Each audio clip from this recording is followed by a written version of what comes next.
Had a nice long day today.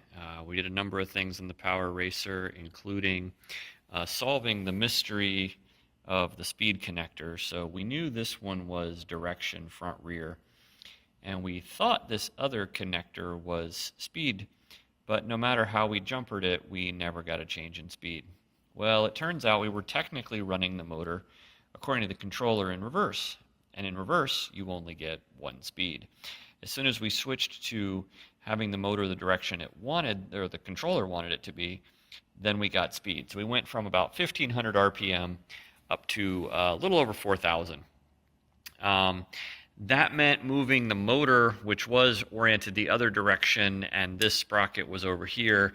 It meant actually flipping it around. I played a few times with changing the motor wiring and the Hall effect sensor wiring, but I couldn't get it happy, and I got tired of it, and I realized I could just spin the motor around on its mounts. More on the motor mount in a minute.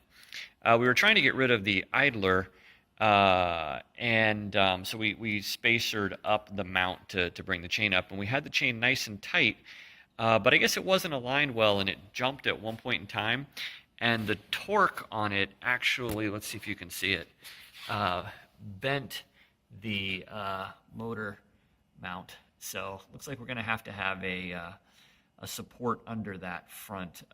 That three bolts are not going to be enough for that. So we'll probably put a crossbar in tomorrow. Adds more weight, yet more steel, yay.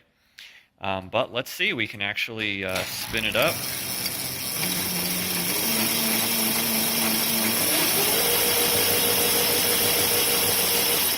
You could see we could still use a tensioner on there. We're getting decent RPM. I'll show you that in just a minute. But for the moment, let's see here. Let's see what we're getting for DC amps, at least according to a clamp-on ammeter.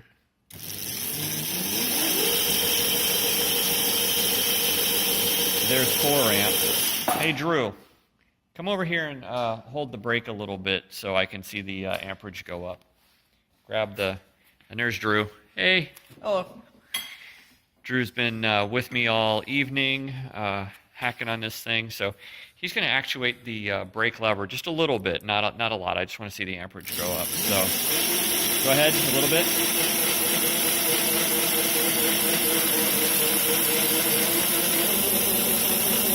Okay. So we actually saw it went over 20 amps at one point there. Let's move it up to the 100 amp setting. We'll zero it again, and I'm going to run it full out and then give me a little break, okay? Little break or all?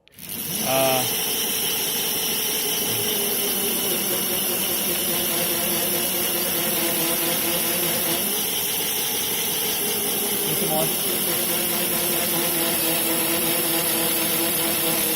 Stomp on it.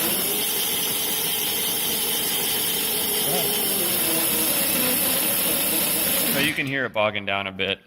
I don't know if this is actually a good reading with the clamp-on ammeter here. I should probably get a shunt and read it right. I guess I could read it right across my fancy bolt on a volt battery shunt. So you can see I need to clean up here. We've got just stuff everywhere.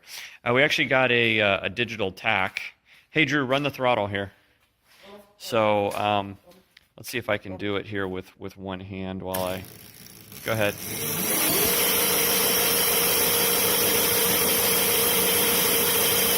That's good. So you can see the max there was 390 RPM at the wheel. Now I can also measure it right at the motor shaft. It's maybe a little hard to do left-handed, but go ahead, Drew.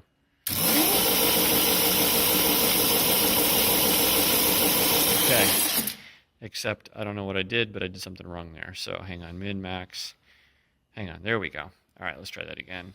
Start a little slower for me. All right, go ahead. There we go. Crank it up.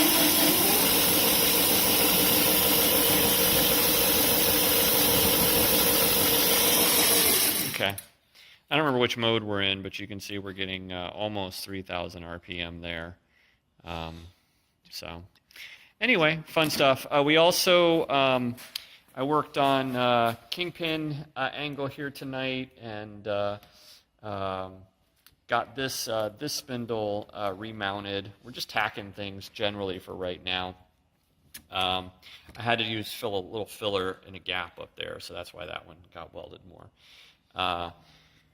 Messing around with Harbor Freight wheels for right now. The tires for the wheels I have, or actually I have the right tires and the wrong wheels, or the wrong wheels and the right tires, whichever way you want to look at it. But we went this morning and got the Harbor Freight $6 wheels, hacked the crap out of them with the plasma cutter, and put our own, why can't I think of the word for that? Hub piece. Yeah, our own hub on there. Thank you. And then got those mounted with some spacers made from EMT conduit. So after we got this entire side mounted, we realized that the axle wasn't centered. So you can see this spacer is a little shorter because I didn't feel like taking the whole damn thing apart and redoing it right now. We're just trying to get it rolling at the moment. Brakes on. Still need to work on steering. We're going to work on steering today, but the wheels and tires and cutting those down took us a little bit longer than we planned on, so a little bit longer. Front wheels are on. These, I think I'm going to end up ordering shorter spindles. This was a 6. I think they make like a 4 1/8 or a 4 1/4 or something like that. So for right now, I've just got them with the spacers on them. I could move these bars in, but for right now, I've just spaced them out to try to get them, you know, somewhat lined up with those other wheels. Should be about a 10 degree kingpin inclination angle here, and then somewhere around a 12 to 15 degree, is that camber? I think that's camber. I always forget. Anyway, this back towards the back. So this side, I still need to fix the KPI. When I did these, I don't know why I had 15 degrees in my head, so I need to pull that back up to 10 degrees and then tack everything up here. Also need to drill out these arms and then make the steering triangle here for the Razor scooter and get the Razor scooter thing mounted. So I don't know. We may have this thing on the ground tomorrow, perhaps. We'll see.